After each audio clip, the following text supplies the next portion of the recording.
All because the woman he loved, the one that got away, was getting married today.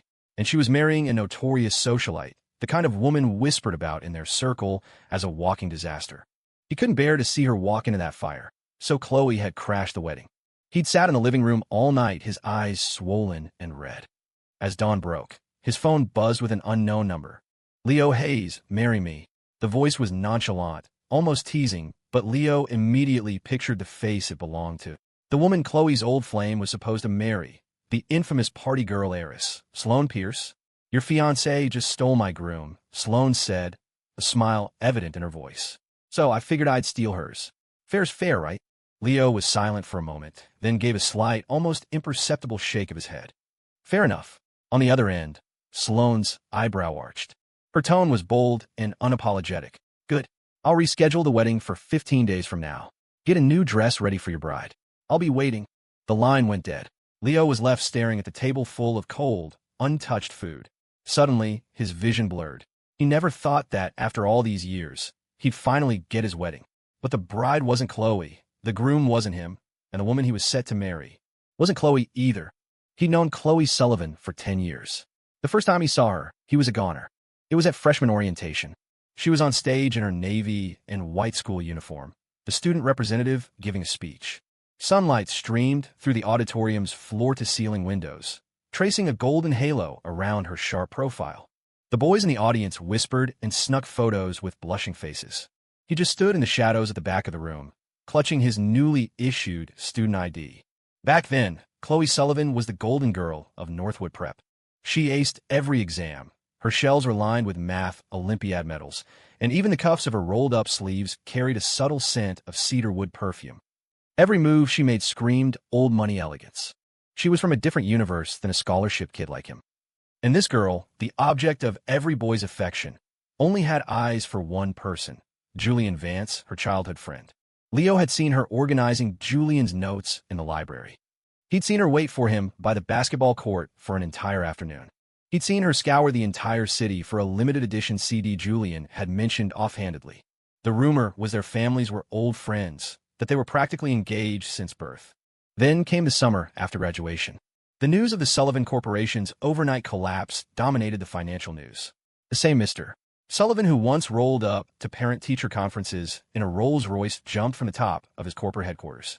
The next day, Julian Vance was on a plane in England, leaving Khloe alone to shoulder an astronomical debt. Her days became a blur of part-time jobs, exhaustion, and quiet desperation. That night, Leo found a blackout, drunk Khloe in the alley behind a bar. Her expensive dress was wrinkled and stained, her eyes bloodshot. She looked like a stray dog, abandoned and lost. He knelt to help her up, but she grabbed his wrist, her breath a mix of alcohol and something metallic like blood. Who are you? Leo Hayes, he said softly. We went to the same school. You probably don't remember. She didn't, but she let him take her home. That night, Khloe was like a wild animal, starved for comfort. She wrapped her arms around his neck, sat on his lap, and kissed him with a desperate force. He found out later that just half an hour before he'd found her, Julian had posted a new photo on Instagram, a shot of him kissing his new girlfriend under the Eiffel Tower. When she woke up, she insisted on making it right.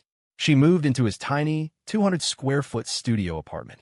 They held each other for warmth, getting through the hardest days together. But he knew, even after he'd rescued the fallen heiress, that her heart never belonged to him. She had never forgotten Julian Vance. He'd seen her staring at Julian's photo on her phone late at night. He'd seen her eat nothing but instant ramen for 3 months to save up for a plane ticket to Paris. He'd seen her bolt out the door on his birthday, the second she got a text from Julian. But Leo was a fool in love. He stayed. He helped her rewrite her resume, went with her to drop off applications, and stood by her side when debt collectors came knocking. At their lowest point, he secretly sold his mother's only heirloom, a gold bracelet, just to buy Khloe a decent suit for an interview. Slowly, things changed. She started remembering he took his coffee with 2 sugars. She'd text him reminders to eat dinner when he worked late. She'd gently drape a blanket over him when he fell asleep on the couch. He thought he had finally melted the ice around her heart, and she, in turn, rose from the ashes, clawing her way back to become the celebrated darling of the New York elite once more. Just when everything seemed to be heading in the right direction, Julian Vance came back, and everything snapped back to the beginning. She would race her car to the airport to pick him up in the middle of the night. She threw him a welcome home party, all past grievances forgotten. And when she heard he was getting married, she didn't hesitate for a second to go and crash the wedding. 7 years. He had given her everything, and it still couldn't compete with a simple, "I'm back," from Julian. Finally, he was tired. He had no more love left to give. Leo stood up and began to clean. He threw everything into trash bags, one piece at a time. The garbage truck came rumbling down the street. He watched as the sanitation workers tossed the bags into the compactor, crushing 7 years of his foolish, hopeless devotion. "What are you throwing out?" The front door swung open. Khloe's voice came from behind him. Leo didn't turn around. "Just some useless stuff." He looked up at her. "Just cleaning up, getting rid of some junk." The simple sentence made Khloe's expression change. She shoved past him and rushed into the apartment. "Who said you could touch my things?" She tore through drawers and closets, her face growing paler by the second. After ransacking the entire study and finding nothing, she bolted for the door. As they passed each other, Khloe accidentally shoved him. Leo stumbled, his forehead smacking hard against the doorframe. Blood streamed down his face.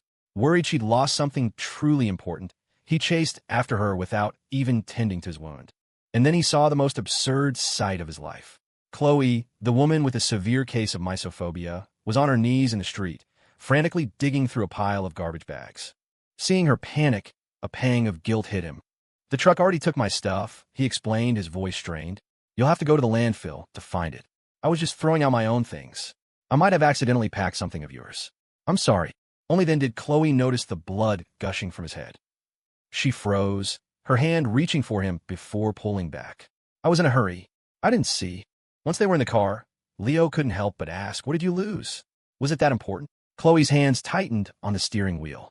It was a long moment before she answered. She'd lost the heirloom locket she always sent out to be polished. Leo's heart clenched. Tears welled in his eyes. That locket was the gift Julian had given her when they were teenagers, a promise of a future together. No wonder she was so desperate. Hashtag. Khloe must have sensed the shift in his mood.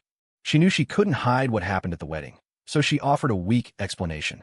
"Before Julian's grandfather passed away, I promised him I'd look after Julian. And you know Sloane Pierce's reputation. If he really married her, the rest of his life would be ruined. That's why I had to stop it. It was all just an excuse to placate him. She'd crashed the wedding because she was still in love with Julian and couldn't bear to watch him marry someone else. And her frantic search for the locket, a symbol of a promise long broken, was because deep down, she still believed she was the one who should be marrying him." The thought sent a wave of sharp, twisting pain through Leo's chest. He turned his head to the window, letting the wind dry the silent tears rolling down his cheeks. "Well, Sloane found a new groom, so she won't be bothering Julian anymore. You can relax." His confident tone made Khloe frown slightly. "Sloane found someone else? Who told you that?" Leo was about to tell her that he was the new groom when his phone rang, the sound jarring in the tense silence of the car. Khloe answered, and Julian's sobbing voice filled the small space. "Khloe, my parents are furious that I ran out on the wedding. They're making me kneel in the study, threatening me with the old family discipline. They're going to kill me. Khloe, what do I do?" "I'm on my way." She hung up instantly and glanced at Leo. "Leo, something's come up. Can you go look for the locket for me first?"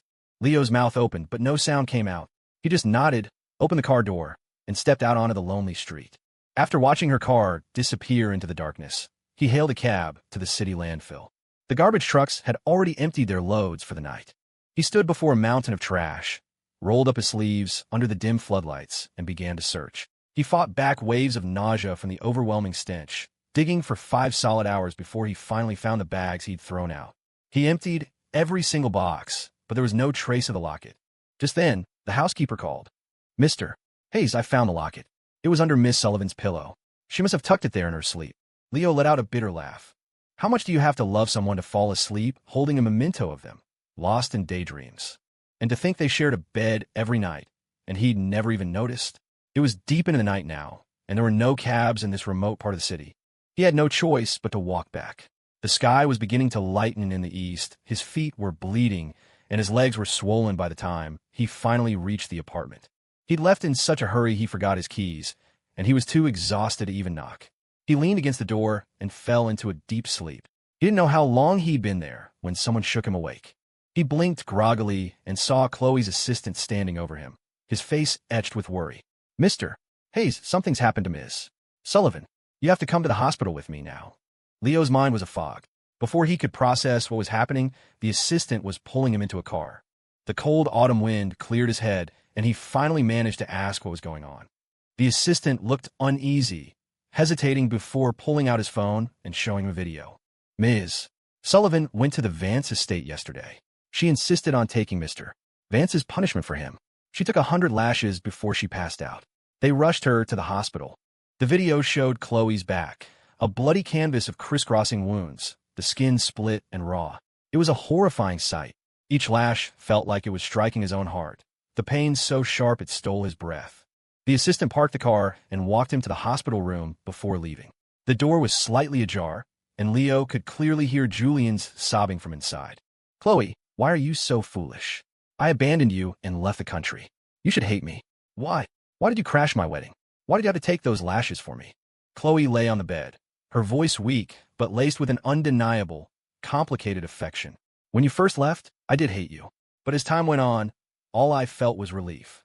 You were the boy I loved, and I didn't want you struggling with me in some rundown apartment, eating cheap takeout every day, working part-time until you collapsed from low blood sugar. You made the right choice." Her words made Julian's eyes redden. He couldn't help but pull her into a tight embrace.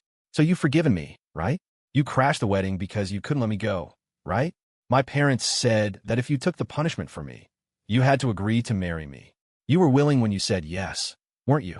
Each question was like a sledgehammer blow to Leo's heart, sending tremors through his entire body. Khloe agreed to marry him. When he saw Khloe nod, his already shattered heart broke into a million pieces. The phone slipped from his hand, clattering loudly on the floor.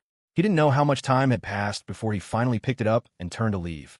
He just reached the stairwell when Julian grabbed his arm from behind. "Leo Hayes, I know you saw everything.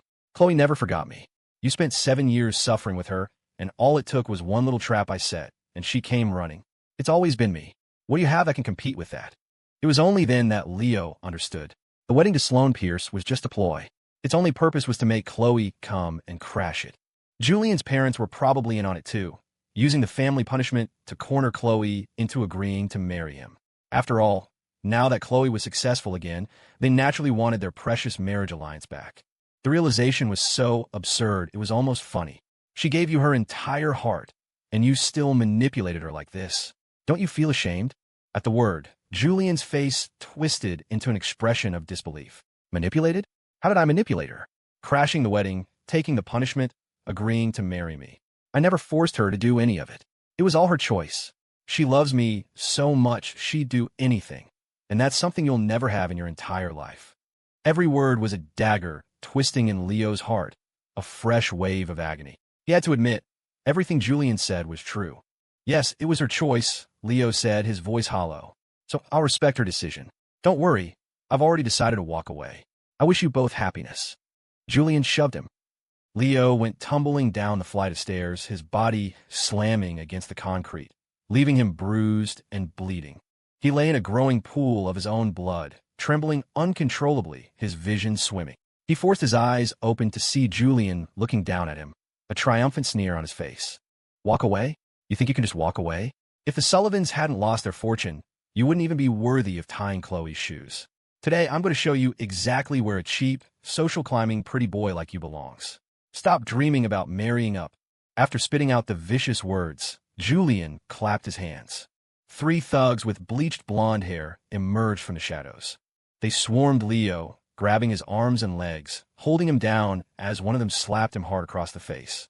Leo had never been in a situation like this.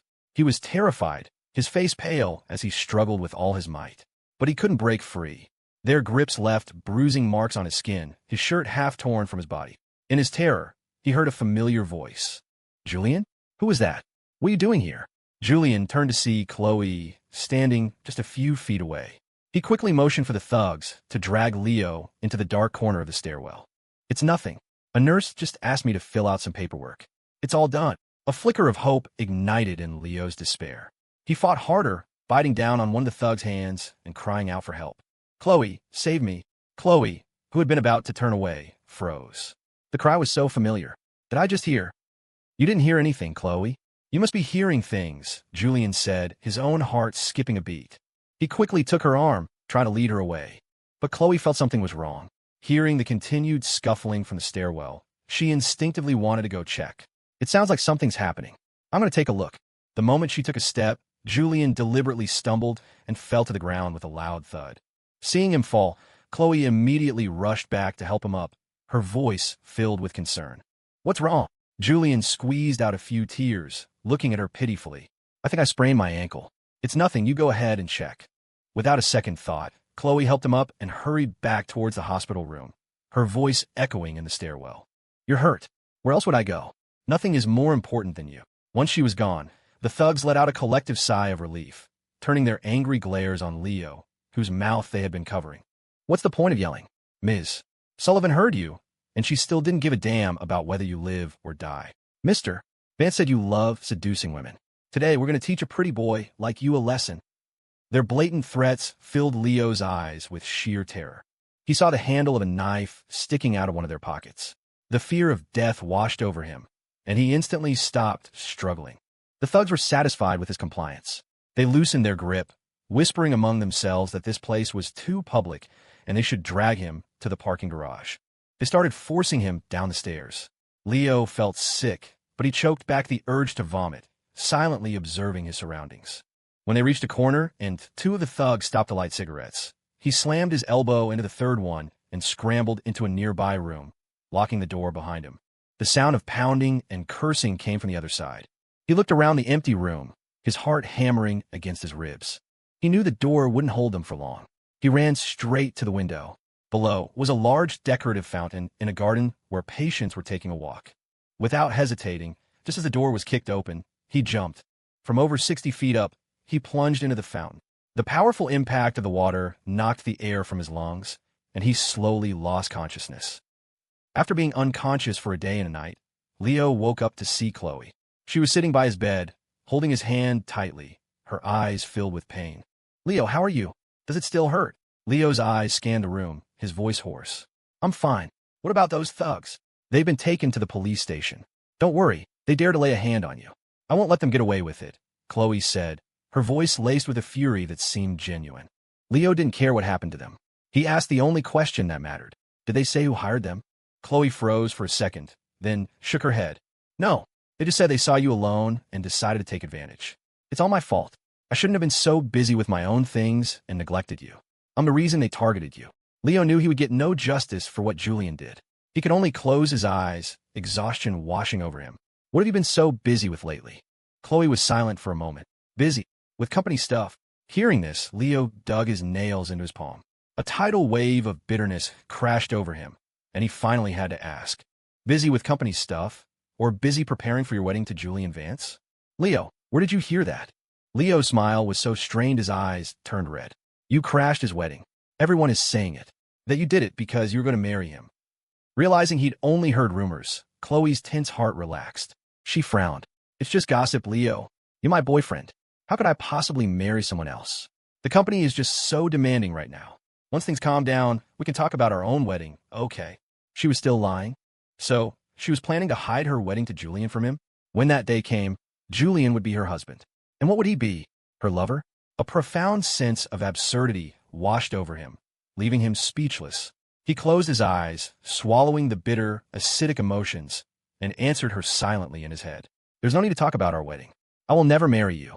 And the day you marry Julian Vance, I'll be marrying someone else too.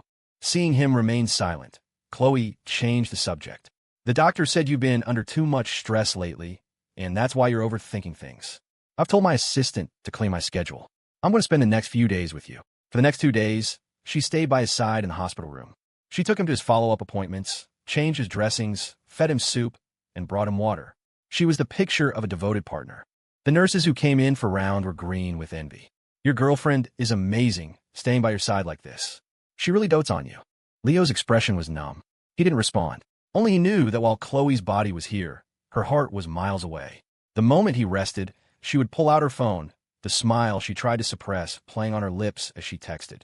Once, when she was out of the room, he glanced at the phone she'd left on the table. He unlocked it and saw her iMessage history with Julian. Julian said he was craving something, and she immediately ordered 2 of everything. One to be delivered to him, and one she'd bring back to the hospital for herself. Julian said he missed her late at night, and she sent him a stream of selfies, even recording voice notes of herself singing to lull him to sleep.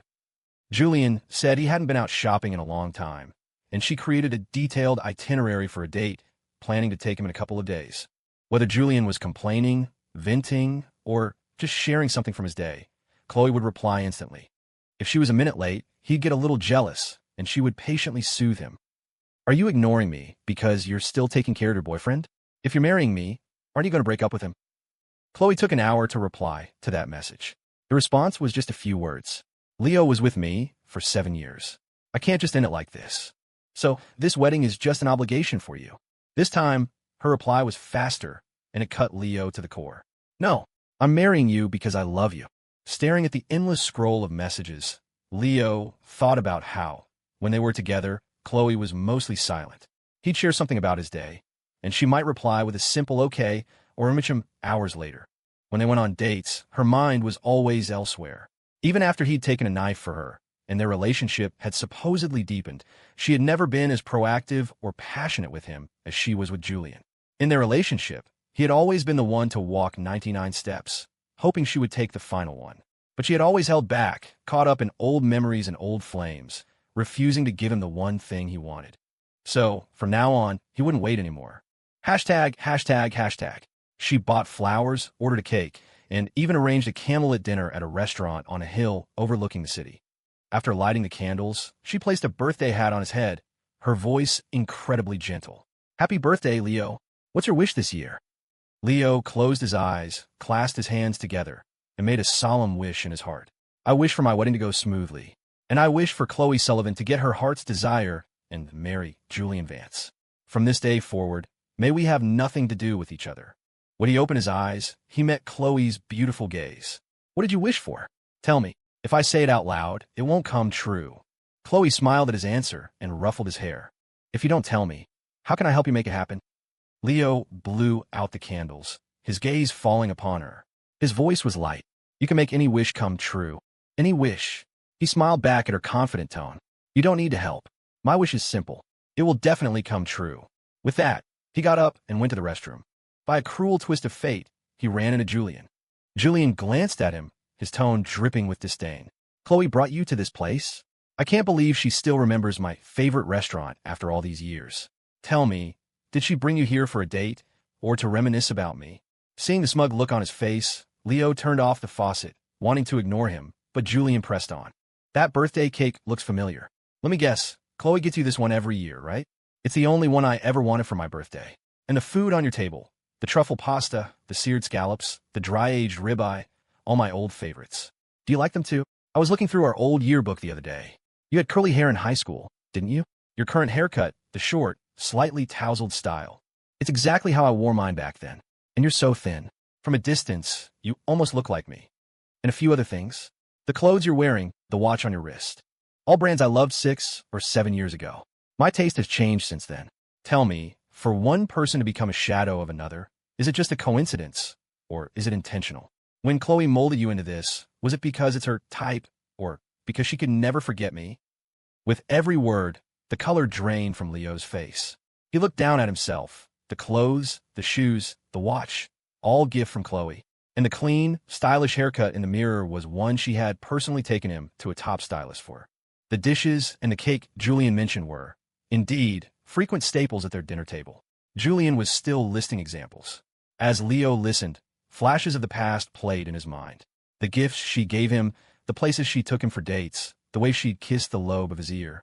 Every single detail was tied to Julian. In an instant, Leo's heart began to tremble. All this time, Khloe had only ever seen him as Julian's replacement. All the love and affection she had shown him was just poison coated in sugar. By the time he snapped out of it, half an hour had passed. He stared at his own numb, hollow face in the mirror, his heart a dead, empty landscape. He splashed cold water on his face and dragged his heavy feet back to the dining room. Khloe and Julian were deep in conversation, laughing and animated, having seemingly forgotten he even existed. It wasn't until he reached the table and downed a large glass of water that she noticed him. Leo, what took you so long? Are you not feeling well? Leo put the glass down, looked at the table of cold food, and said flatly, Yeah, not feeling great. I'm heading home. He grabbed his bag and turned to leave. Khloe froze for a few seconds, then grabbed her coat and chased after him. catching his arm. What happened? Why are you suddenly upset? You haven't even had your cake. Can't you wait a little longer? Leo closed his eyes wearily. He was about to say he was tired when Julian walked up, a smirk on his face. I had a few drinks, so I can't drive. Khloe, can you give me a ride? I'm sure your boyfriend won't mind, right? He'd said it casually, but Khloe agreed without a second thought. Julian slung an arm around Leo, pulling him towards the curb and pretending to be friendly. Khloe was fumbling for her car keys when a sudden scream pierced the air. She whipped around and saw a car barreling straight for the two of them. Her heart stopped. She sprinted, throwing her arms around Julian and tackling him out of the way, rolling them both to safety on the sidewalk. Leo was left standing alone in the car's path. The impact sent him flying. He crashed hard onto the pavement, and a pool of dark red blood quickly formed beneath him. It felt like his organs had been rearranged. His muscles seized and twitched uncontrollably. A tidal wave of pain washed over him, tearing at his nerves. He saw Khloe helping Julian up, blowing on a small scrape on his palm. He coughed up a mouthful of blood, and his vision went black. When he opened his eyes again, the doctor was looking at him with relief. You were seriously injured, but your will to live is strong. That's what pulled you through. Your friend has some minor injuries and is a bit shaken up, but his girlfriend is with him, so don't worry. You should call your girlfriend to come and be with you. It took Leo a moment to realize the doctor was talking about Julian, and the girlfriend was Khloe. Of course, he was critically injured, and Khloe was still with Julian. Anyone would assume they were the couple. A flicker of bitter irony crossed Leo's face. He didn't bother to explain, just rasped out, I don't have a girlfriend. The next second, the hospital room door opened, and Khloe walked in with a thermos. Leo, what are you talking about? Seeing the surprise on her face, Leo looked away, his voice flat. Nothing. Khloe didn't press. She walked to his side, tucked him in, and poured him a glass of warm water. Please don't be mad at me. By the time I saw the car coming, it was too late.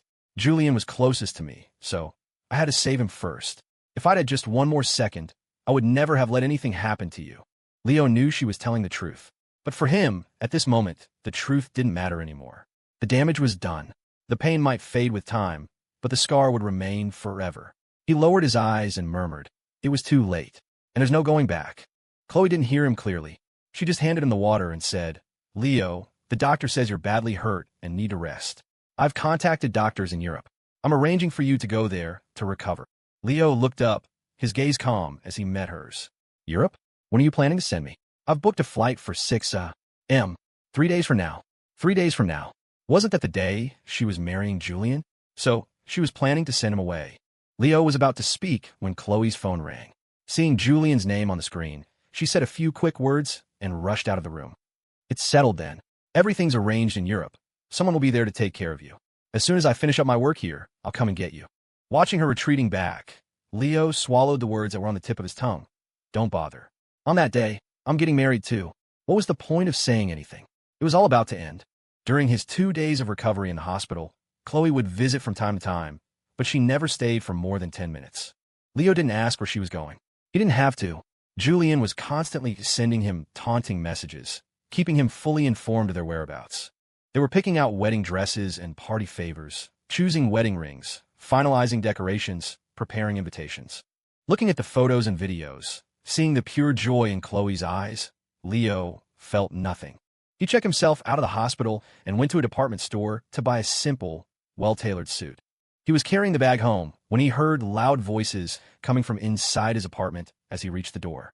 Khloe, crashing the wedding was one thing, but are you really going to marry Julian Vance? Have you forgotten how he publicly broke off your engagement and humiliated you 7 years ago? Now you're throwing a big wedding and inviting so many people. Leo is bound to find out. What will you do then? Khloe took a sip of her drink, her expression calm. I'm sending Leo to Europe tomorrow morning.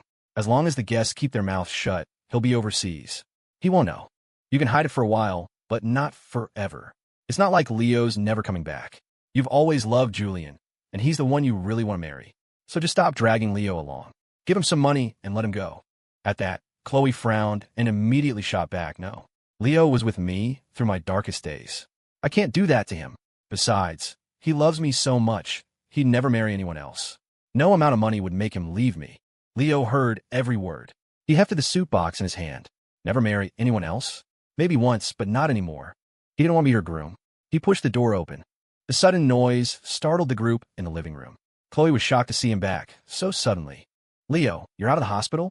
Why didn't you call me to pick you up? I know you're busy. Didn't want to bother you.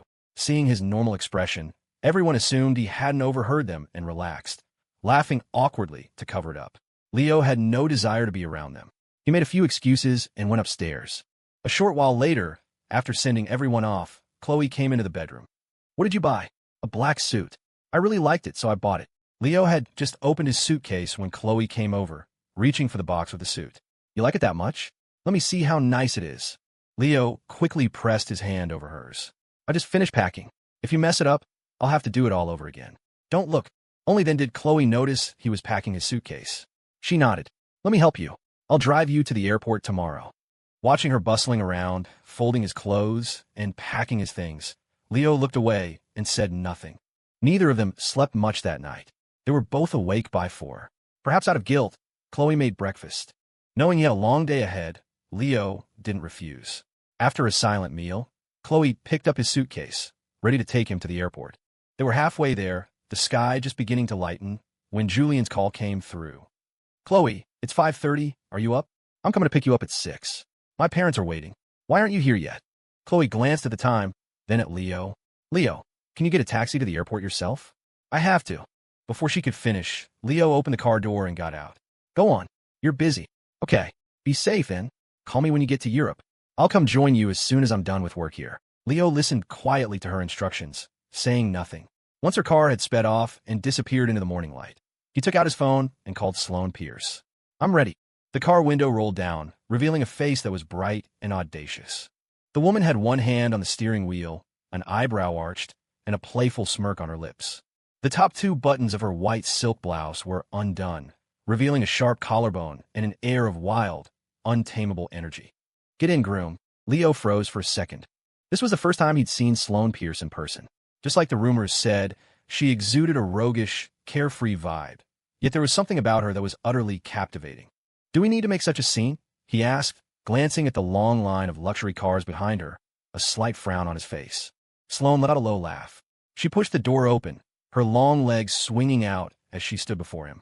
When she looked up at him, her eyes held a teasing glint. It's a wedding heist. If the scene isn't big enough, it wouldn't be worthy of my name, would it? She held out her hand, palm up. Her fingers were long and slender. Last chance. Are you sure you're coming with me? Leo looked at the outstretched hand, his own fingers curling slightly before he placed them in hers. I'm sure. His voice was soft but firm. The smile in Sloane's eyes deepened. She suddenly gripped his wrist. Since you've decided, let's not waste time. Her laugh was unrestrained as she pulled him towards the lead car. When I get married, I do it in broad daylight. He was ushered into the passenger seat. Sloane leaned against the door, reaching across to buckle his seatbelt. The faint scent of orange blossoms from her perfume washed over him. She was so close that her breath practically brushed against his ear. Leo's ear tips burned, and he instinctively turned his head away. Nervous? She murmured, her voice husky and alluring. Don't worry. I don't bite. She closed his door, walked around to the driver's side, and slammed her foot on the gas. The sports car roared to life and shot forward. Behind them, dozens of luxury cars followed in a spectacular procession, drawing stares from everyone on the street. At the same time, in another motorcade, Khloe Sullivan stared out the window at the rapidly receding scenery, a strange emptiness blooming in her chest. Julian held her hand, his voice filled with joy. Khloe, I'm finally marrying you. This has always been my dream. He looked down at her, his eyes full of anticipation. What about you? Marrying me is your dream too, right? Khloe lowered her gaze to meet his expectant one, her expression flickering. Of course. But as the words left her lips, an image of Leo's face flashed uncontrollably in her mind. Leo, in his most desperate moments, kneeling in the alley behind a bar, cautiously asking, Are you okay? Leo, selling his mother's only heirloom bracelet just to buy her a decent suit, and then smiling as he said, I never really liked it anyway. Leo, burning with a high fever, still trying to make her hangover soup, only to collapse in the kitchen. The memories flickered past like a movie reel, and her heart felt like it was being squeezed by an invisible hand, a dull, suffocating ache. Julian noticed her distraction, and his eyes reddened slightly. It's our wedding day, and you're thinking about someone else. You've fallen for him, haven't you? Khloe snapped back to reality, pushing down the strange feeling in her heart and pinching his cheek. You know exactly who I love, don't you? Julian's tears turned to a smile. Then as punishment, you have to kiss me. Khloe leaned in and pressed her lips to his. But the moment they touched, she inexplicably thought of Leo. After the kiss, Julian pulled her into his arms. The driver suddenly spoke up. Ms. Sullivan, there's another wedding motorcade up ahead. According to tradition, the brides should exchange bouquets for good luck. Khloe, distracted, just hummed an agreement and lowered the window. And then, she found herself looking directly at Sloane Pierce, who was in the opposite motorcade, dressed in a sharp suit and holding a bridal bouquet. Their eyes met. Hashtag, hashtag, hashtag, Khloe's smile, which had been directed at Julian, vanished. The moment she saw who was in the car opposite them, the color drained from her face.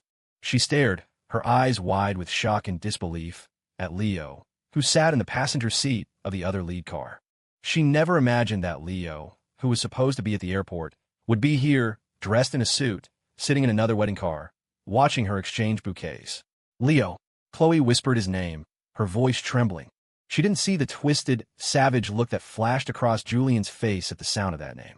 Leo merely gave her a cool, indifferent glance before turning his attention to Sloane, watching as she gracefully swapped her bouquet with Khloe's. His movements were fluid and natural, as if the woman before him wasn't the person he had once loved to the point of madness, but a mere stranger he'd passed on the street. Stop the car. Khloe slammed her hand against the door, her voice raw and furious.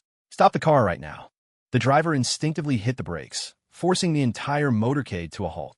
Across the way, Sloane's motorcade also stopped at her signal. The two processions stood in a silent standoff on the bridge. Sloane leaned back languidly in her seat, her gaze shifting to Khloe, her tone laced with amusement. Well, if it isn't Ms. Sullivan, in such a hurry to get to your second wedding. Khloe ignored her completely, her eyes locked on Leo. He looked incredibly handsome today, in a way she had never seen before. He wasn't wearing the flashy, Julian-esque suit she had imagined. Instead, he wore a simple, elegant white suit that made him look as fresh and clean as a morning after spring rain. Khloe had always tried to dress Leo up as a stand-in for Julian, but she had never realized how much more captivating he was when he was just being himself. Julian was fuming. He glared at Leo, but his eyes met Sloane's cold, sharp gaze, and a shiver ran down his spine. The chilling look vanished in the next second, but the feeling lingered, and the angry words he was about to say died in his throat. Khloe didn't notice Julian's strange reaction. Her hands gripped the car window frame so tightly her knuckles turned white. Leo, what are you doing? Leo looked at her, his eyes as calm and still as a stagnant pool. He glanced down at the bouquet Sloane now held, a bouquet that was beautiful but uninspired, and sighed softly. As you can see, he said, getting married. Are you kidding me? Who gave you permission to marry her? Khloe exploded, slamming her fist against the car door and shouting over Julian's attempts to restrain her. Sloane wrapped a lock of Leo's hair around her finger and scoffed. Listen to you, Ms. Sullivan. You're on your way to get married, too. What? You're allowed to start fires, but I'm not allowed to light a candle. The words made Khloe's temples throb. Her eyes darted back to the other car, and she noticed a diamond ring on Sloane's ring finger. Then she looked at Leo's hand. He was wearing a matching one. They were a pair of snowflake-shaped diamond rings, glittering coldly in the sunlight. Khloe remembered. Leo had once told her this was his favorite design. Now, he was finally wearing it, but someone else had put it on his finger. The thought filled her gaze with hostility as she looked at Sloane. Leo, stop this nonsense. She suppressed her anger, but her voice was still shaking.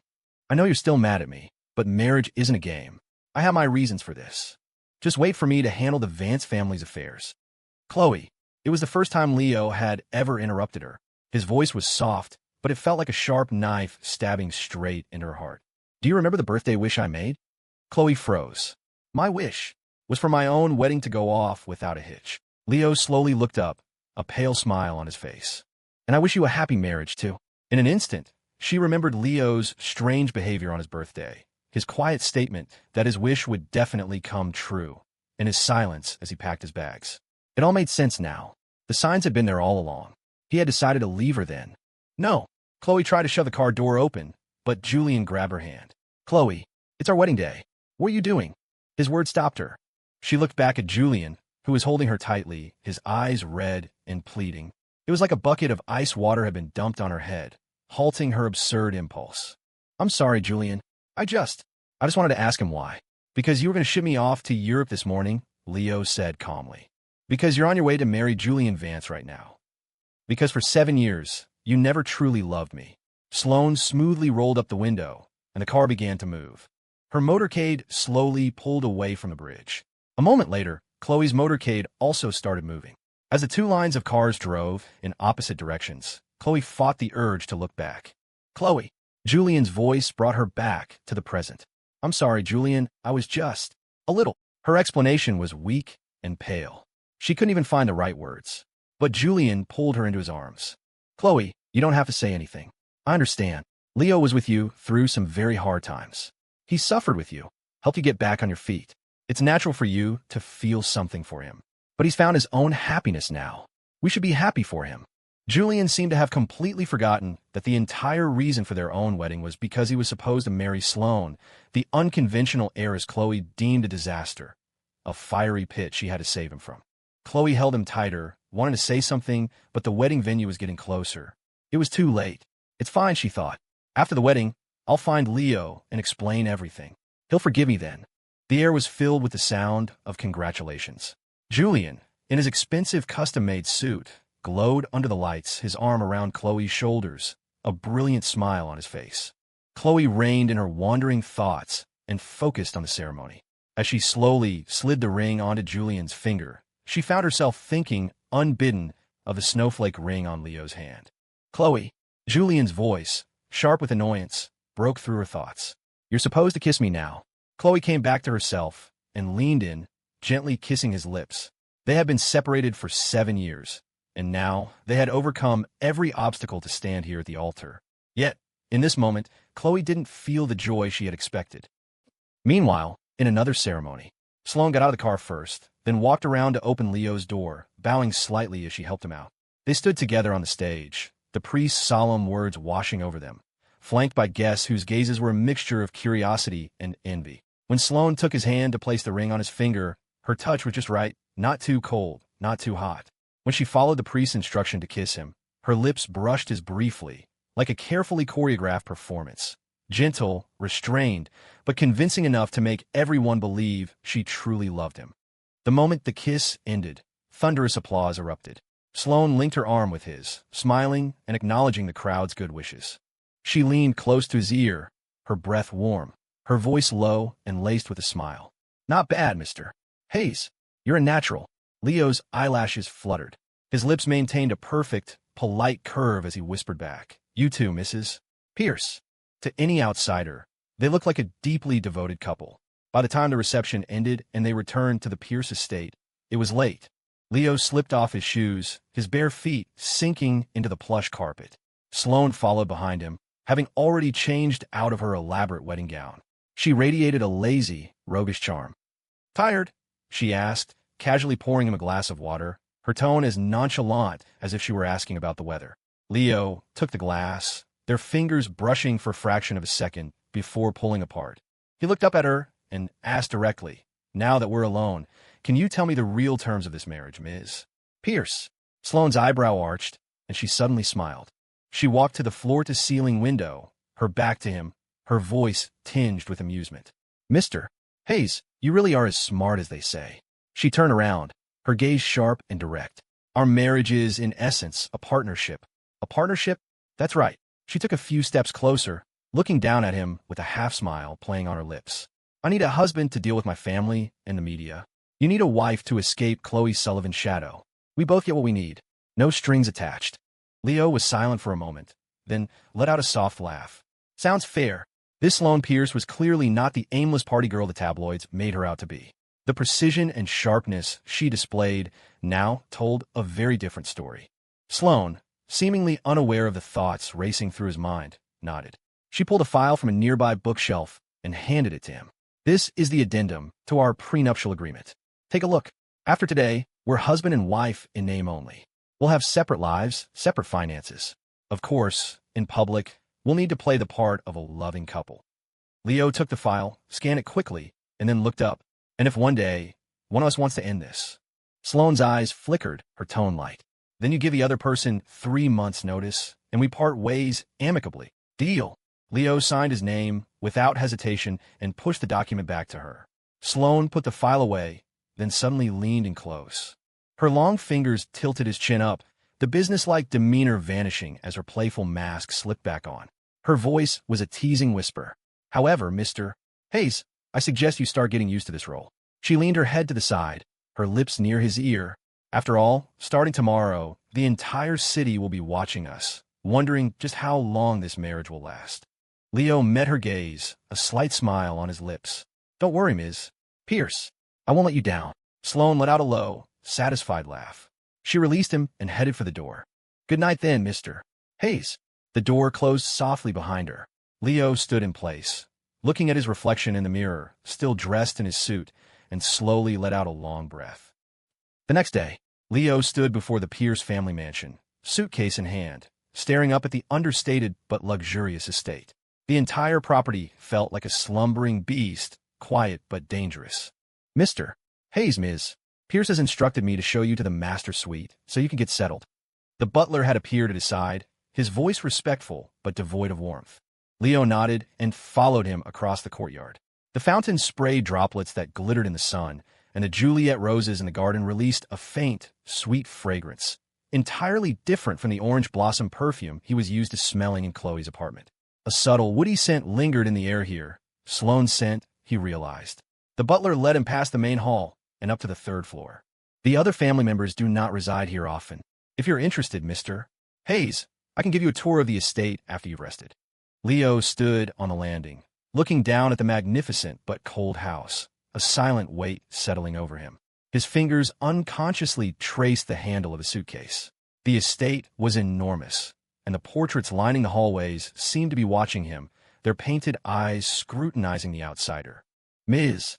Pierce mentioned that you will only be staying here temporarily. After you have met the elders, she will take you to her primary residence, the butler explained. It seemed neither of them, not even Sloane, lived here full-time. Leo gently pushed open the door to his room. Sunlight poured through the large windows, casting dappled light on the carpet. The room was simpler than he'd expected, with a large bed, a wall of bookshelves, and little else. He noticed the books were mostly on finance, their spines creased for what looked like frequent use. I will leave you now, Mr. Hayes. Please let me know if you require anything. Ms. Pierce will return later this evening to accompany you to the family dinner. Understand. Thank you. The door closed, leaving Leo alone. He let out a long sigh, finally feeling a bit of the tension leave his body. He sat on the sofa and pulled out his phone, intending to ask Sloane if there was anything he needed to know for the dinner. But in the next second, a call came through from Khloe. The phone vibrated, her name flashing on the screen. Leo hung up and blocked her number without hesitation. But then, a flood of text messages poured in. Leo, we need to talk. The wedding wasn't what you think. I never stopped loving you. Leo tossed the phone onto the bed and walked to the window, taking a deep breath. 7 years of his life, all a lie, a role as a stand-in. He couldn't understand how Khloe could still say such things with a straight face. He ran a hand through his short hair, the same style Julian used to have, the one Khloe had taken him to get. Footsteps approached from outside. Leo quickly wiped the unshed tears from the corners of his eyes. The door opened. Sloane leaned against the frame, her jacket slung casually over her shoulder. Looks like Mr. Hayes has settled in. Her voice had its usual light-hearted tone, but her sharp eyes caught the redness in his. Leo's nails dug into his palm as he forced a smile. I just got here. Was about to unpack. Sloane walked into the room, closing the door behind her. She smelled faintly of alcohol, mixed with her woody perfume, a strange, contradictory combination. Dinner have been moved up, Sloane said. My grandfather wants to meet you. Now? But I thought. Leo felt a jolt of panic. What should I prepare? Nothing. Sloane rummaged through the walk-in closet and, after a moment, pulled out a designer suit, handing it to him. Wear this. The color will look good on you. Leo took the suit. The fabric was cool and silky to the touch. Why do you have men's clothes in your room? Sloane raised an eyebrow. They were prepared for you, of course. What? Are you jealous? We have a contract, remember? Leo replied coolly, turning to change in the bathroom. He missed the complex flicker of emotion in Sloane's eyes. When he came out, Sloane was standing by the bookshelf, flipping through a financial journal.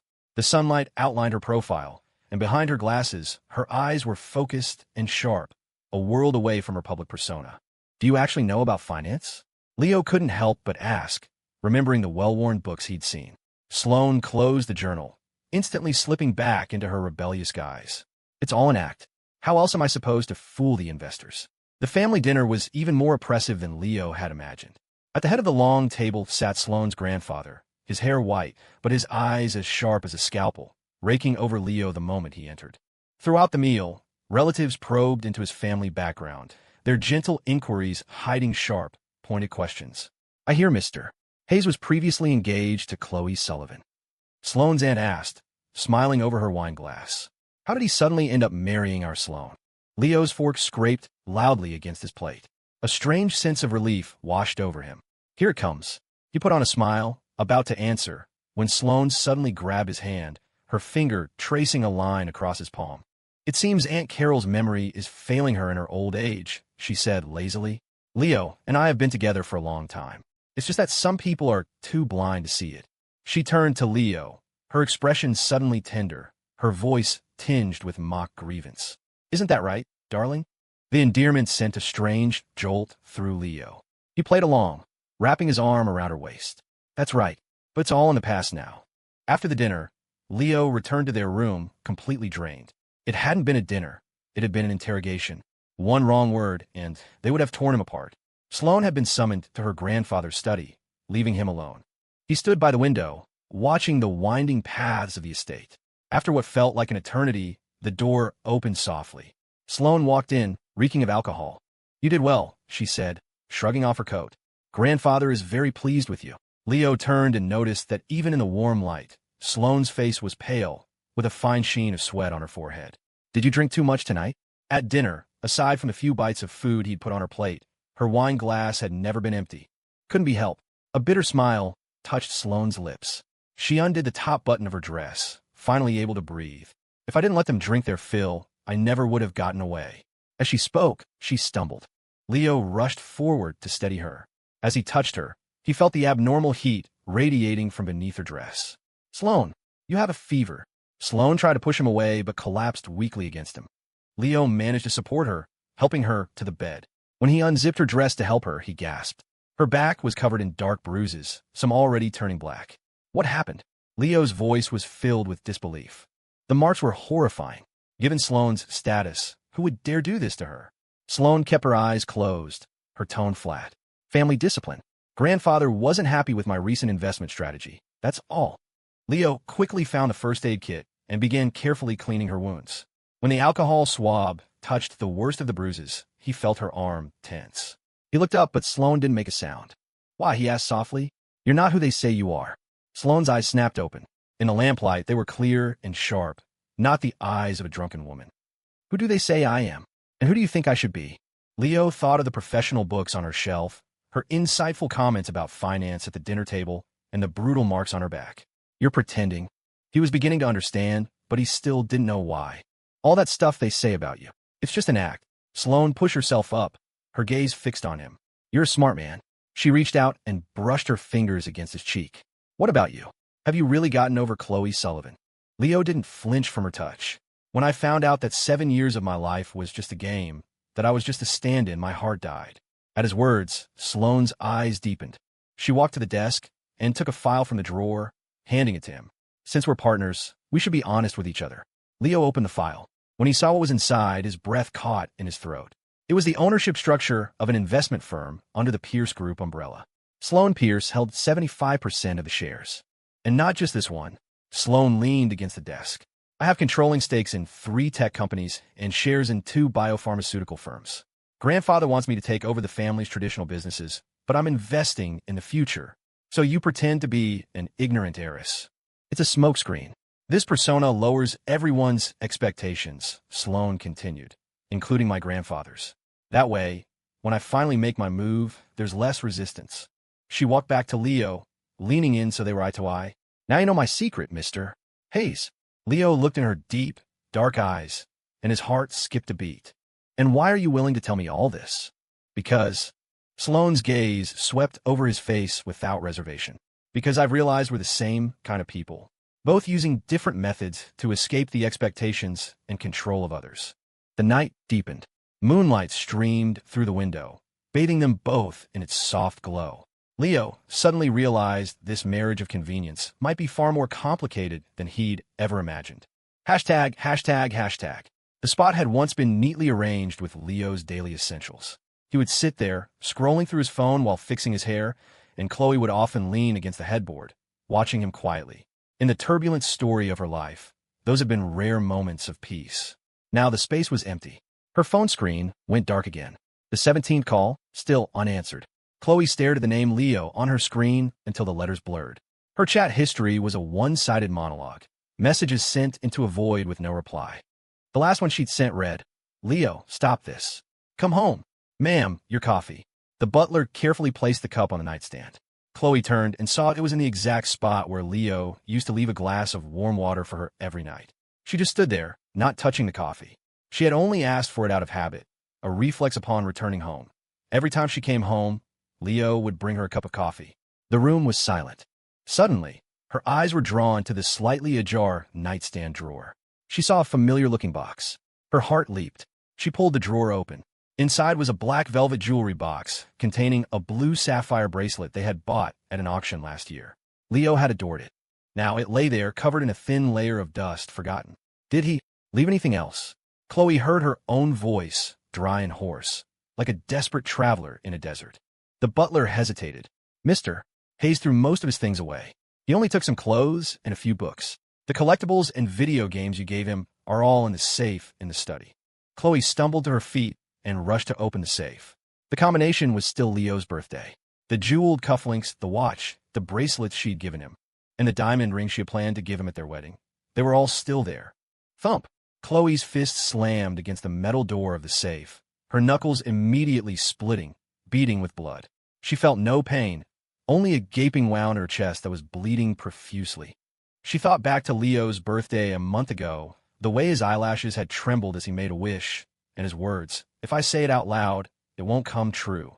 So he had already decided to leave her back then. "Khloe."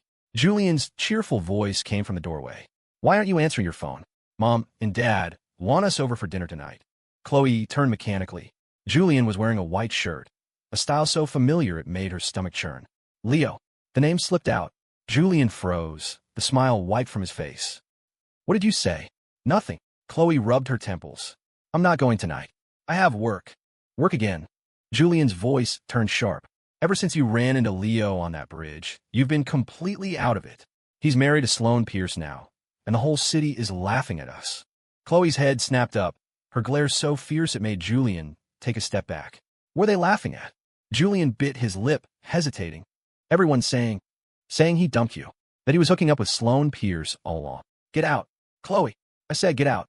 Khloe's roar seemed to shake the entire house. Julian, who had more to say, could only glare at her with red-rimmed eyes before storming out and slamming the door. Silence returned to the room. Khloe slid to the floor, her phone lighting up with a call from her assistant. "Did you find him?" "Ms. Sullivan, yes. I found him. Mr. Hayes' schedule for today. He'll be at the Southside Art Center at 3 p.m. for an exhibition." Hearing her assistant stumble over the name, Khloe's chest heaved, but it felt like a heavy stone was crushing her, making it impossible to breathe. ####. The painting before him was a canvas of shattered blues, like a torn-up sea or, if you looked closer, a weeping eye. He was wearing a simple cream-colored turtleneck and well-fitting jeans, the snowflake diamond ring on his left hand glittering under the gallery lights. "Good taste. This piece is called Spilled Water." Leo turned at the sound of the voice. Sloane had appeared at his side, holding 2 cups of coffee. She was wearing a dark gray trench coat that sharpened her features. "What are you doing here? I thought you had a meeting." Leo took the coffee, his fingertips brushing against hers, a warm, dry sensation. Sloane shrugged. "It ended early. My assistant told me you were here. Figured you might need this." She pulled a black credit card from her pocket. "After the exhibition, there's a small private auction. If you like it, buy it." Leo shook his head. "That's too much." Sloane tilted her head, studying him for a moment before pushing the card forward again. "Think of it as a wedding gift, husband." She leaned close to his ear, her warm breath ghosting over his skin. "Don't forget, we're a devoted couple now." Her voice was teasing, but Leo noticed she wasn't wearing perfume today, just a clean, fresh scent of mouthwash. This unintentional realness was more captivating than any deliberate performance.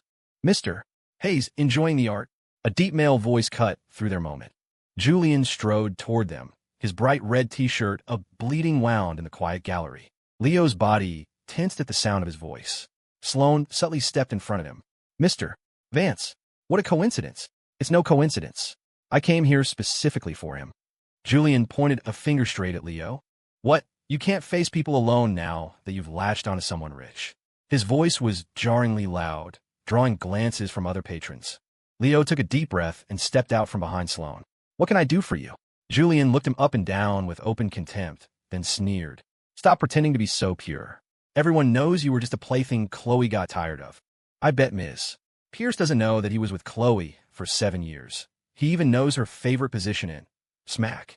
The crisp sound of a slap echoed through the gallery. Leo's hand was still in the air, trembling slightly from the force. Julian clutched his face, his eyes wide with disbelief. You hit me? Why shouldn't I? This is to teach you some manners, Leo said, his voice soft but every word cutting. Khloe and I are over. Please stay out of my life. A venomous glint appeared in Julian's eyes.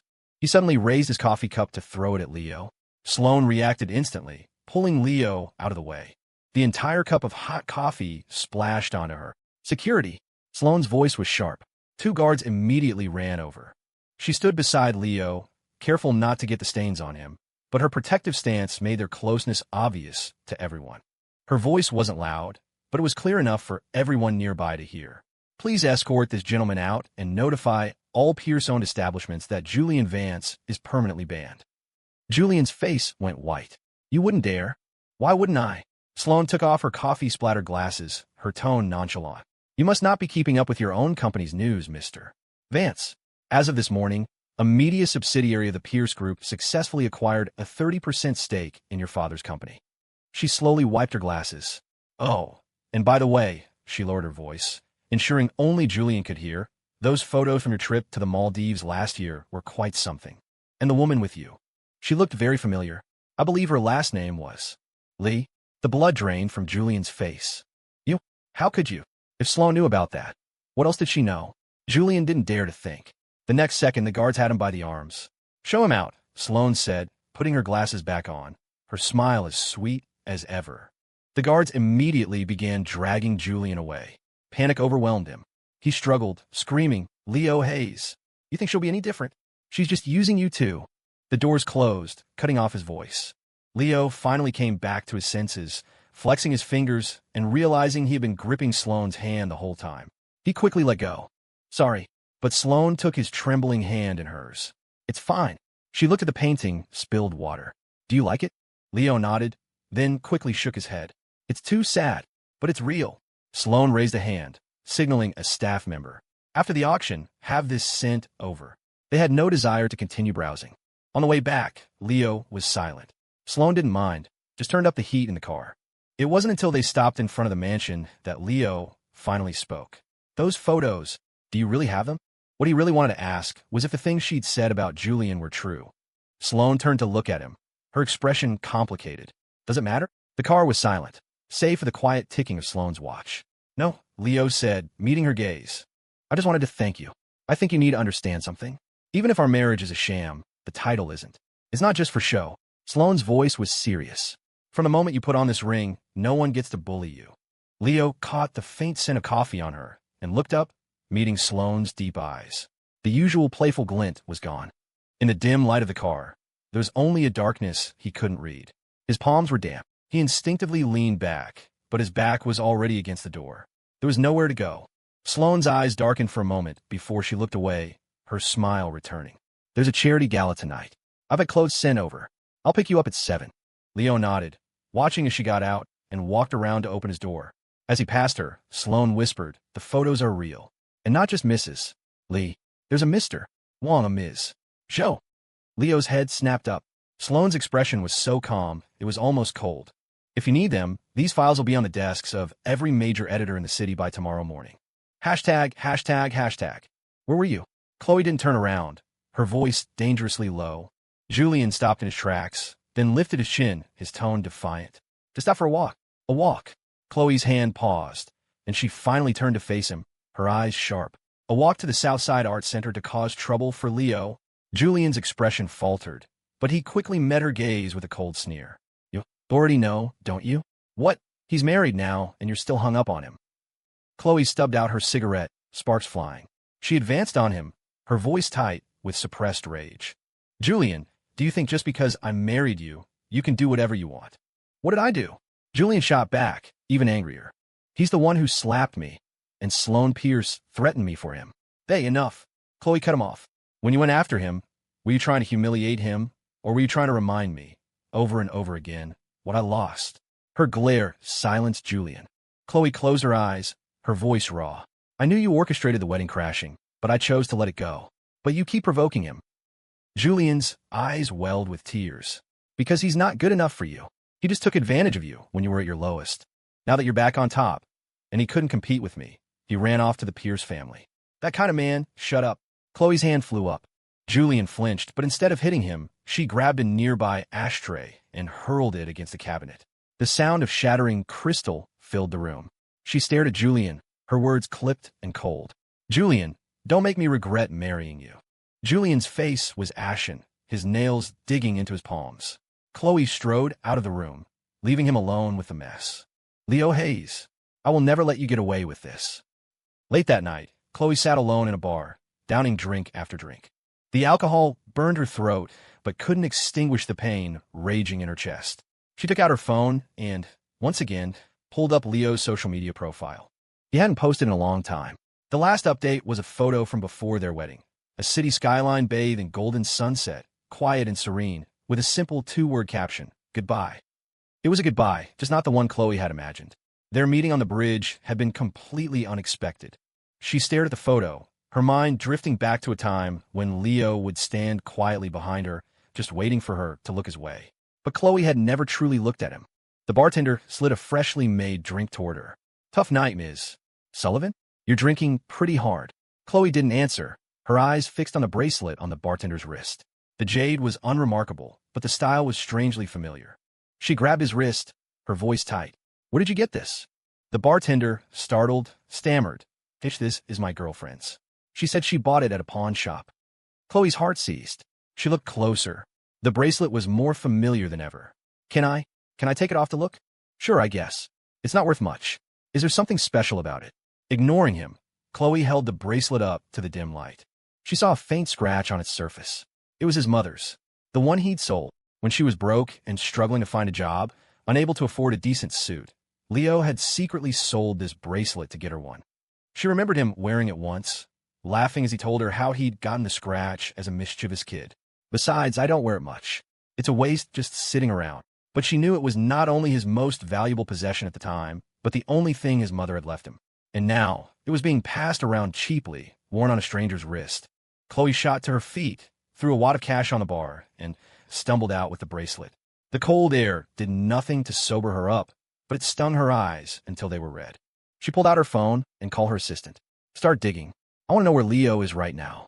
And I want you to find out everything Julian Vance was doing during his years abroad. The thought came out of nowhere, but years of instinct were screaming at her. Khloe stood in the shadows of her study, clutching a freshly delivered investigation report. Her intuition had been right. The edges of the paper were crumpled in her fist, her knuckles white from the force. Her assistant stood nearby, head bowed. Ms. Sullivan, as you requested, we looked into Mr. Vance's activities over the past 7 years. In addition to the Maldives photos, we found some unusual financial transactions. Khloe's eyes landed on one page. For the last 3 years, Julian's private account had made a monthly wire transfer of $500,000 to an offshore account, labeled consulting fees. The recipient was a shell corporation controlled by a man named Lee. A familiar name. This Mr. Lee, isn't he the vice president of Horizon Group who was convicted of embezzlement last year? Khloe's voice was like ice. Yes. And what's more suspicious? The assistant handed her another file. A week before Mr. Vance returned to the country, that same account received a sudden deposit of $2 million. The sender was listed as Chairman Vance. Khloe slammed the file shut. She thought of Julian's strange insistence on marrying Sloane after his return and her parents' bizarre enthusiasm for the match. Keep digging, she ordered, her jaw tight. Especially all of the Vance family's financial movements around the time of my family's bankruptcy 7 years ago. In a private room at a late-night lounge, Khloe threw a stack of photos in front of Julian. Explain this, she said, her voice terrifyingly calm. Why did your father transfer $200 million to a Swiss bank account the day after my father died? Julian's smile froze. The photos clearly showed bank statements, the money trail leading to an offshore account with no connection to the Vance family.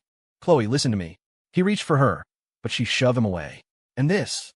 Khloe pressed play on her phone. Julian's voice, slurred from alcohol, filled the room. My dad got rid of old man Sullivan back then, and he can do it again. The recording stopped. It was from a night he'd had too much to drink. The color drained from Julian's face. Your family, Khloe said, her eyes like poisoned daggers. You were the murderers all along. You only got close to me again to make sure I wasn't investigating the truth. As she turned to leave, Julian burst into hysterical laughter. You think Leo Hayes is any better? He and Sloane Pierce were already. Shut up. Khloe lunged, her hand closing around his throat before she forced herself to let go. Don't you ever say his name again. ####. Leo had just stepped out of a meeting. Sloane had dragged him in first thing in the morning, and after listening to hours of financial reports, his head was still spinning. His assistant hurried over as he emerged. Sir, Ms. Sullivan is downstairs. She says she needs to see you. Leo paused. Then his expression remained neutral. Tell her I'm busy. The assistant didn't leave. She looked hesitant, but she said, it's very important. She said she won't leave until she sees you. Leo was silent for a moment before finally heading toward the elevator.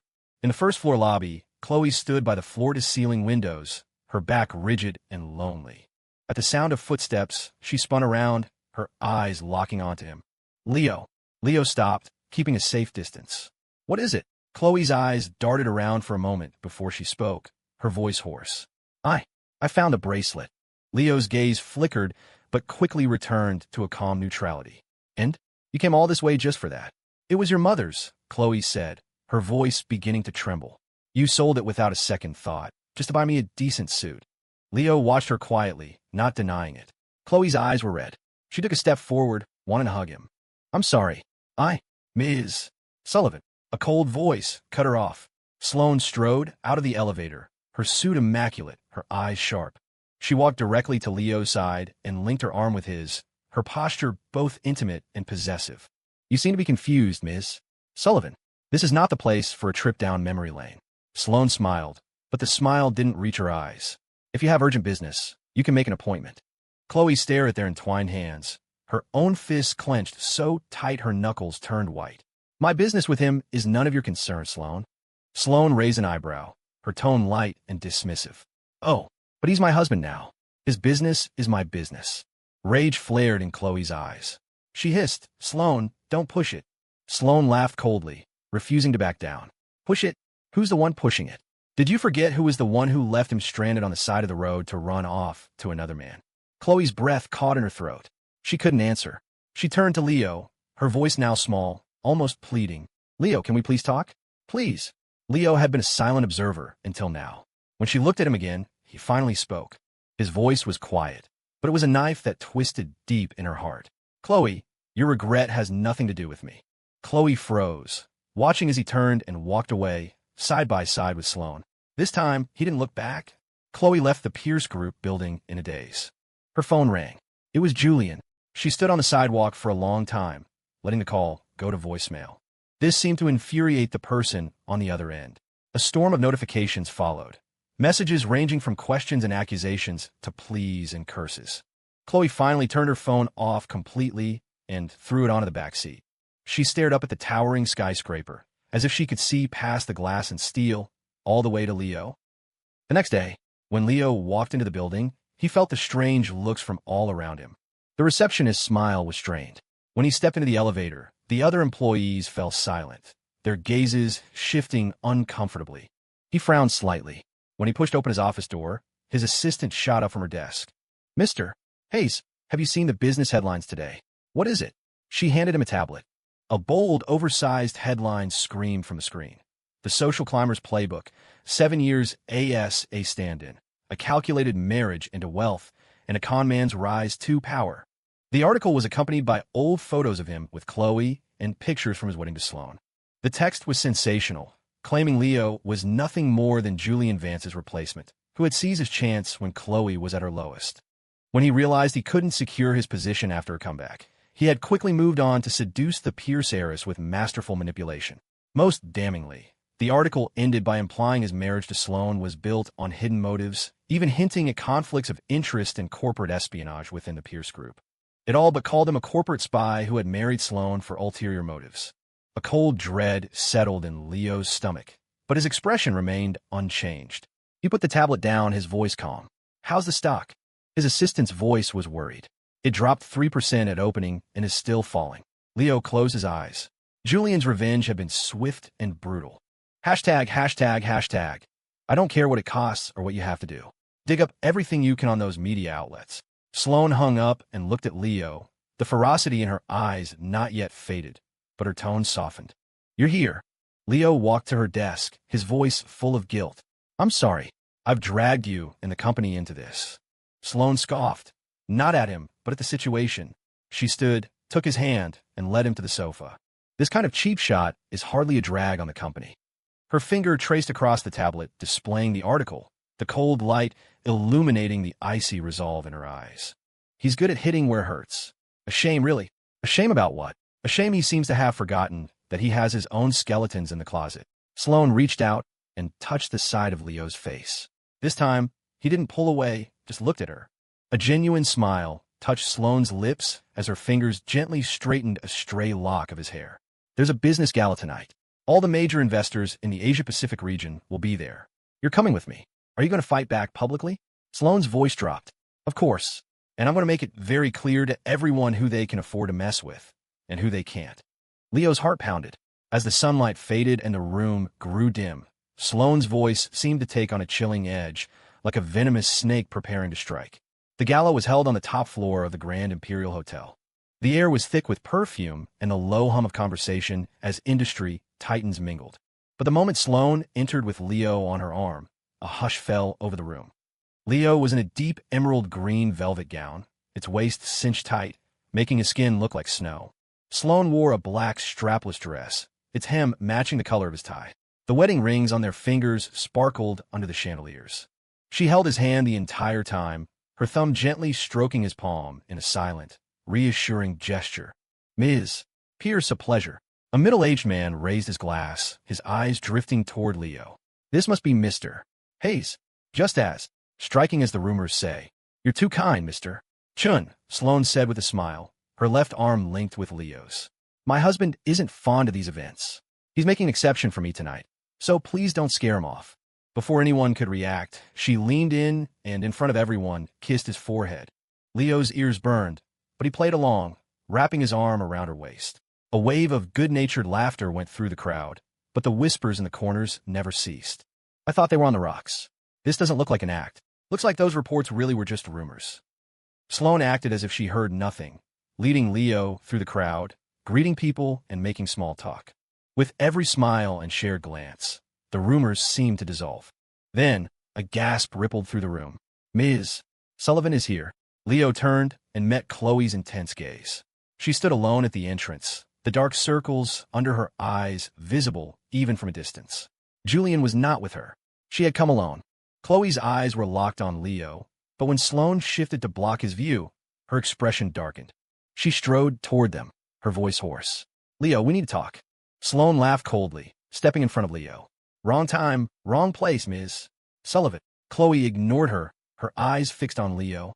"I found something out about the attack at the hospital." Leo's fingers twitched. Sloane, sensing his reaction, tightened her grip on his arm, her voice dangerously low. "Khloe, don't make a scene." But Khloe pulled a digital voice recorder from her pocket and pressed play. Julian's voice filled the air, sharp and clear. "Yeah, I hired them. So what?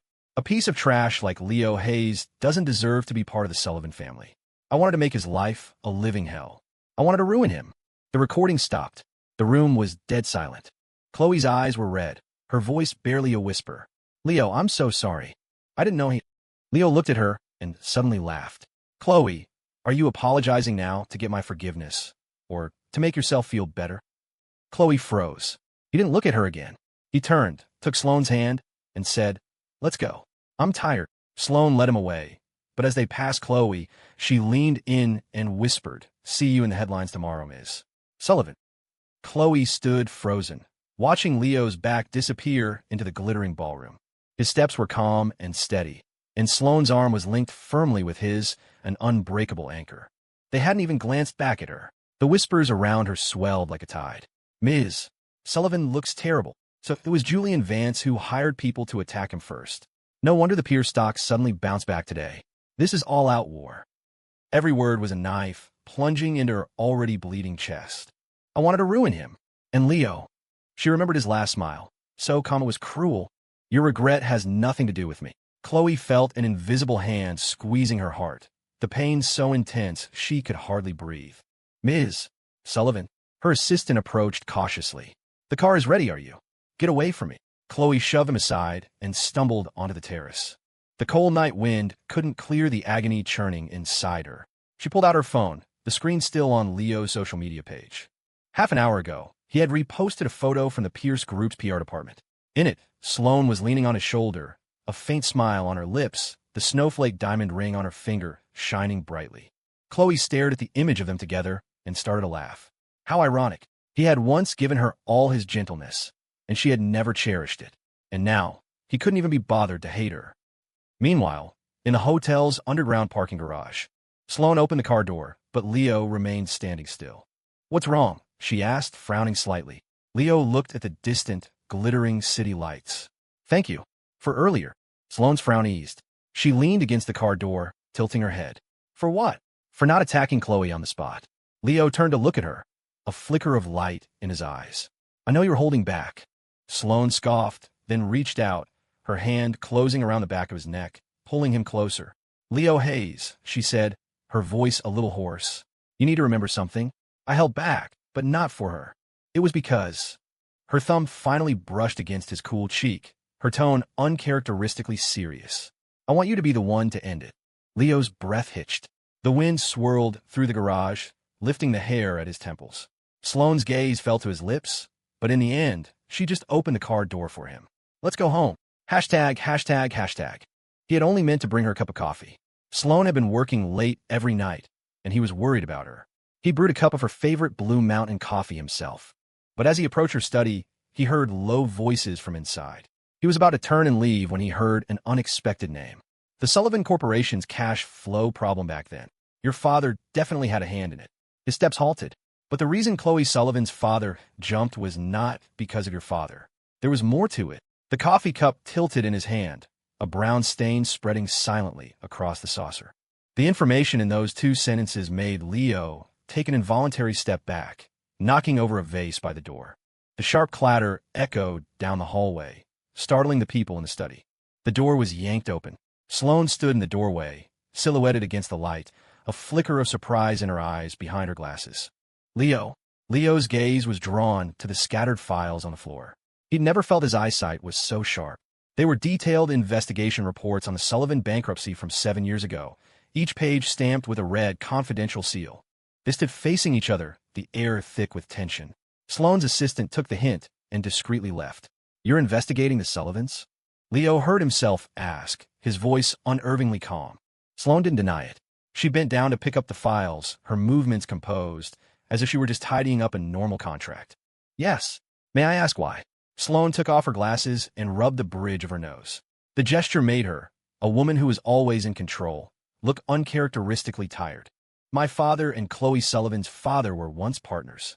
She walked to the window with the files, her back to him, her voice low. 30 years ago, they founded an investment firm together. Later, the Sullivan family forged evidence to frame my father and send him to prison so they could take over the market. Leo stood silently, his breathing growing shallow. We had gathered enough evidence for an appeal, but he had a sudden heart attack in prison. He never made it. Sloane turned around, her eyes frighteningly calm. I was 12. Leo looked into her calm eyes and suddenly remembered the oppressive portraits in the Pierce mansion, the cold glint in her grandfather's eyes, and the way Sloane herself would occasionally let slip a deep-seated hostility towards the Sullivan family. So that was it. Everything made sense now. So, Leo heard his own voice tremble. So you only got close to me to get revenge on Khloe? Sloane didn't answer immediately. She walked toward him, reaching out to touch his face, but when she saw him instinctively flinch, her hand stopped in midair. At first, yes, Leo hated being deceived, but he never thought hearing the truth would be so painful. The problem was, it wasn't the truth he wanted to hear. And in that moment, All he could think was, why couldn't you have just lied to me? He thought he would break down, that he would scream, but strangely, he was calm. I understand. Sloane's pupils contracted. It's what the Sullivans owed you. They deserved it. Leo put down the coffee cup, the porcelain making a sharp clink against the table. But you shouldn't have lied to me. He turned to leave, but Sloane grabbed his wrist. I didn't lie to you. Her palm was burning, her grip so tight it hurt. The initial reason doesn't matter. Sloane moved closer, her hot breath fanning across his ear. What matters is now. Her other hand moved to the back of his neck, forcing him to meet her gaze. Now, I truly want to spend the rest of my life with you. Leo looked into the dark, churning sea of her eyes, and suddenly smiled. Sloane, do you know what I hate most? He pried her fingers off, one by one. It's people like you, who always hide their true feelings behind a wall of calculations. Hashtag, hashtag, hashtag. It had been 2 weeks since he moved out of the Pierce estate. Sloane hadn't tried to stop him, but every day, like clockwork, she had a bouquet of white roses delivered to him. The attached card always had the same simple sentence. It's sunny today. Can you forgive me yet? He always put the flowers in a vase in his office, but he never replied. Mr. Hayes, the department heads are all here. His assistant's quiet reminder pulled him from his thoughts. Leo turned and walked into the conference room. The executives of the Pierce Group watched him with varied expressions. This new master of the house had been parachuted into the management team, already a source of gossip. The recent rumors of his marital problems only fueled the ambitions of these old sharks. Let's begin. Leo ignored them, opening his file. His voice was calm. Regarding the accounting issue at the Southeast Asia branch, I need an explanation from the finance department. The CFO wiped sweat from his brow. Well, it might be a system entry delay. A delay? Leo tapped his tablet, and a series of figures appeared on the projection screen. For the past 3 years, a $2 million payment has been delayed in arriving on the 15th of every month, only to be delayed in being transferred out before the end of the month. What do they call that in an audit again? He looked up, a small smile on his lips. They call it embezzlement. The room fell silent. That night, Sloane's private number, which she rarely used, called him. Leo stared at the screen for 3 seconds before answering. Mr.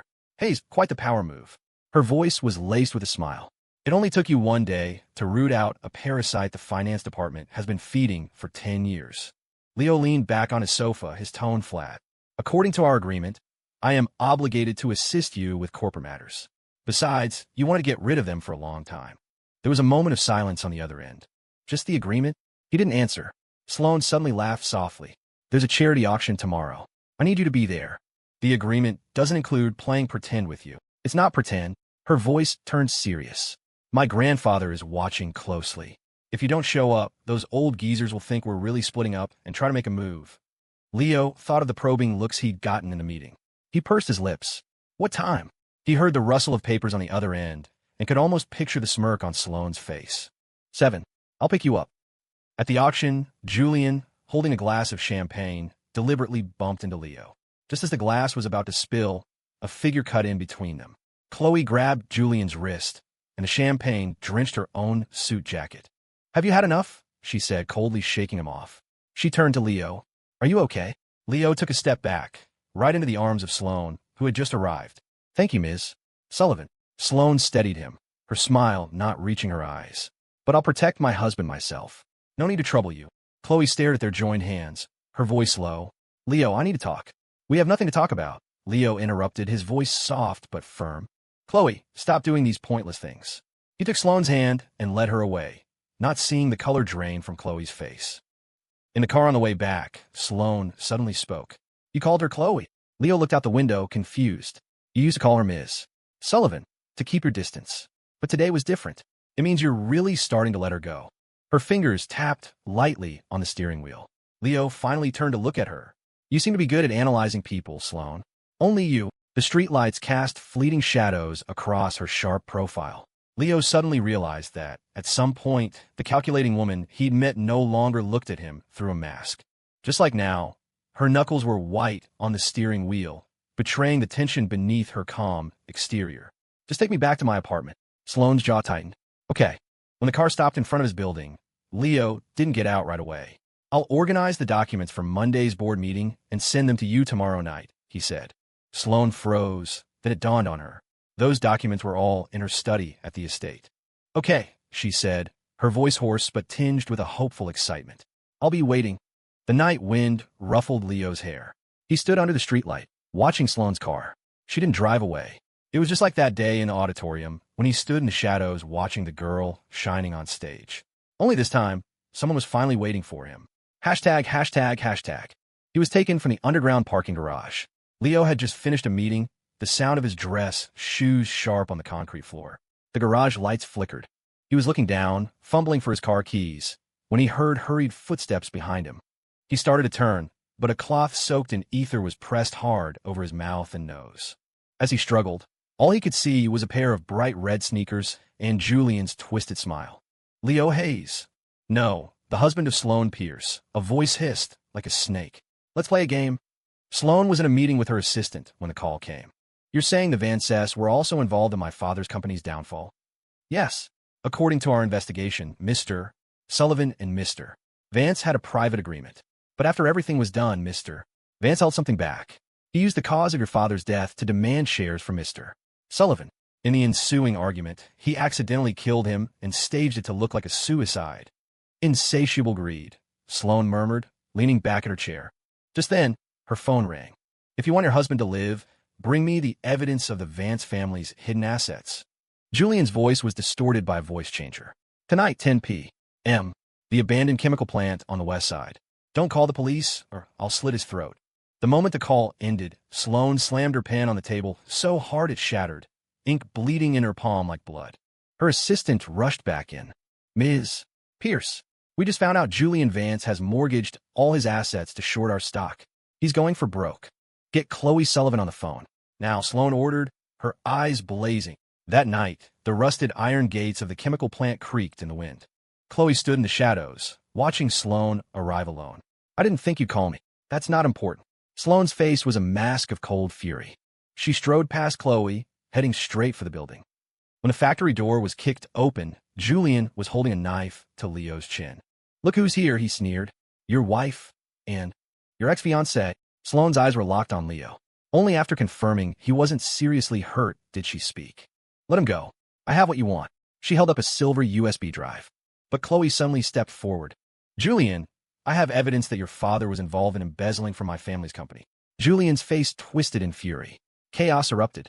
Julian screamed and lunged at Leo with a knife. Khloe threw herself in front of him. The sound of the blade sinking into flesh was sickeningly clear. Leo watched as Khloe crumpled before him, blood pouring from her abdomen, staining his sleeves. "Leo!" She gasped, reaching for his face, but her hand fell limply to her side. Sloane's bodyguards quickly subdued Julian. Sloane herself rushed to Leo, wrapping him in her coat, holding his trembling body. "It's okay," she murmured, kissing the top of his head over and over. "It's okay, I'm here." But Leo couldn't look away from Khloe. Her blood was so red as the sunset on the day she had first kissed him 7 years ago. Under the harsh white lights of the hospital hallway, Sloane pressed a cup of hot tea into Leo's cold hands. "The doctor said she's out of danger," she said softly. "You should rest." "I'll stay here." Leo shook his head. "I want to wait until she wakes up." Sloane was silent for a moment. Then she knelt before him, looking up into his face.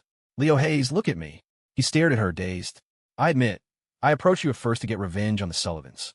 She gripped his hands, her hold so tight it was almost painful.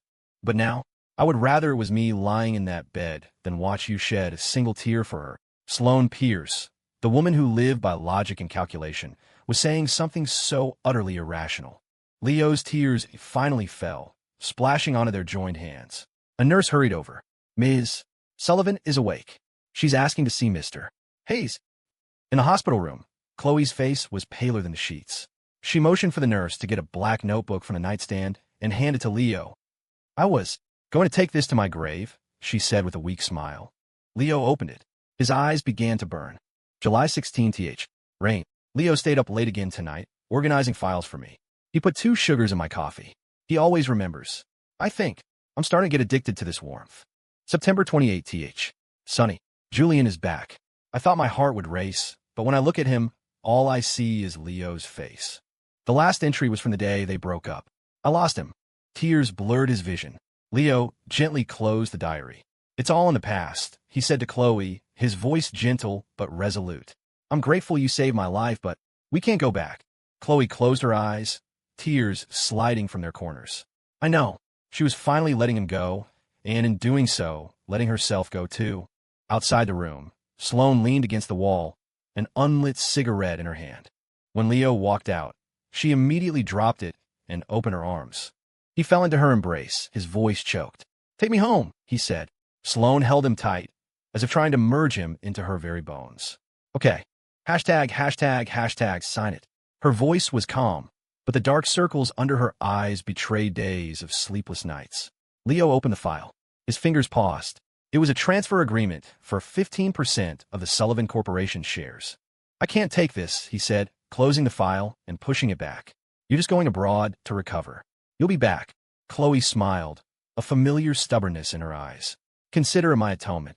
Outside, a plane streaked across the sky, leaving a long white trail. Leo finally signed the document, but changed the beneficiary to the Pierce Family Charitable Foundation. I don't need compensation, he said, looking up at her. Khloe, we both need to move on. She stared at him for a long moment, then reached out and gently touched the wedding ring on his finger. Does she treat you well? Leo looked out the window. Sloane was leaning against her car, waiting for him, holding a paper bag from his favorite bakery. The sunlight on her shoulders was impossibly soft. Very well, he said quietly. Khloe pulled her hand back and picked up her carry-on. That's all that matters. She walked toward the security gate, her back straight and proud, just like the girl who had stood in the spotlight of the auditorium when they first met. Julian stood on the steps of the courthouse, listening to the judge declare him guilty of kidnapping, and suddenly burst out laughing. His once perfectly styled hair was a matted mess, his lips cracked and dry, but his eyes were fixed on Leo and Sloane standing together nearby. You think you've won? He shrieked. Leo Hayes, what right does a piece of trash like you have to be happy? A bailiff grabbed his struggling shoulders. Realizing his fate, Julian found a burst of manic strength. He broke free and sprinted toward a running car parked at the curb. The engine roared. No one had time to react, except for Sloane. She shoved Leo out of the way, taking the full impact of the car herself. The world slowed down for Leo. Sloane's body flew through the air, landing limply on the pavement.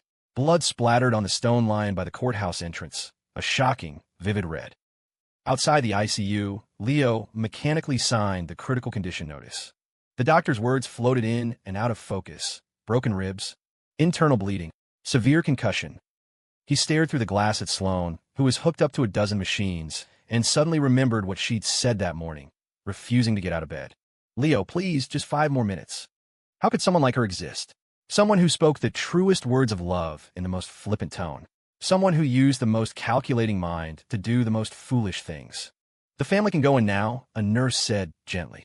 Leo put on a sterile gown and cap and sat by her bed.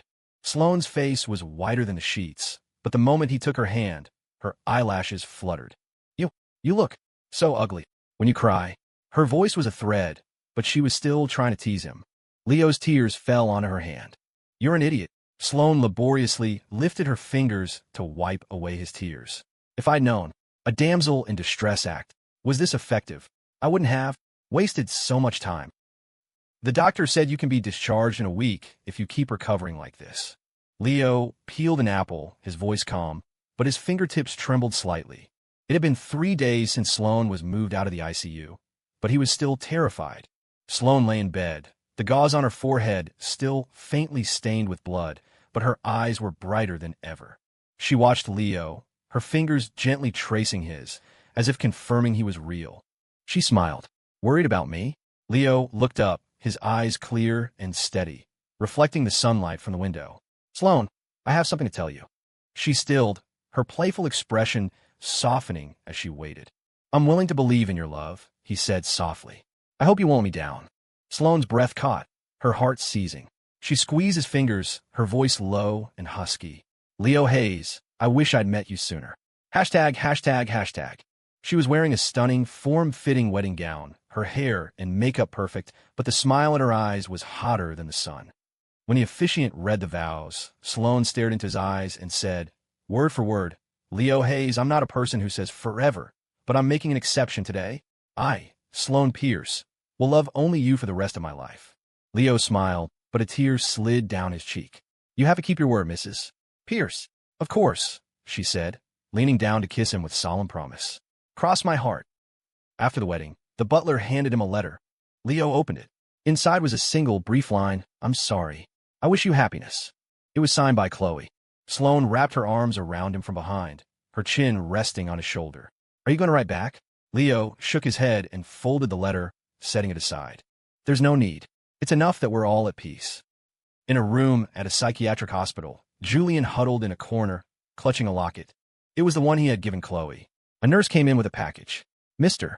Vance, delivery for you." Julian's head snapped up. He tore it open with a mad laugh, but his smile froze when he saw what was inside. It was the other half of the locket, Khloe's. A note was attached with a few cold words, returning what's yours. "We owe each other nothing." He screamed and hurled the locket against the wall.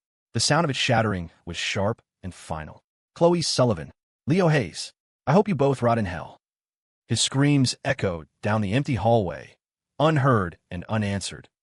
1 year later, at the Pierce estate, Sloane was kneeling in the garden, carefully guiding Leo's hand so he could touch a newly bloomed rose. "Easy, don't prick yourself," she said, her brow furrowed as if facing a major crisis. Leo laughed. "Sloane, you're spoiling me." "Doesn't matter." She sniffed, then turned to the head gardener. "Replace all these roses with lavender. Fewer thorns." Leo shook his head in amusement. Ever since he'd caught a bad fever, Sloane had completely transformed from the rebellious heiress to this. Company meetings were held online if possible. All social events were delegated to her vice president, and she was home every day for dinner. She'd even learned to make soup. One night, Sloane couldn't sleep and was just stroking his hair.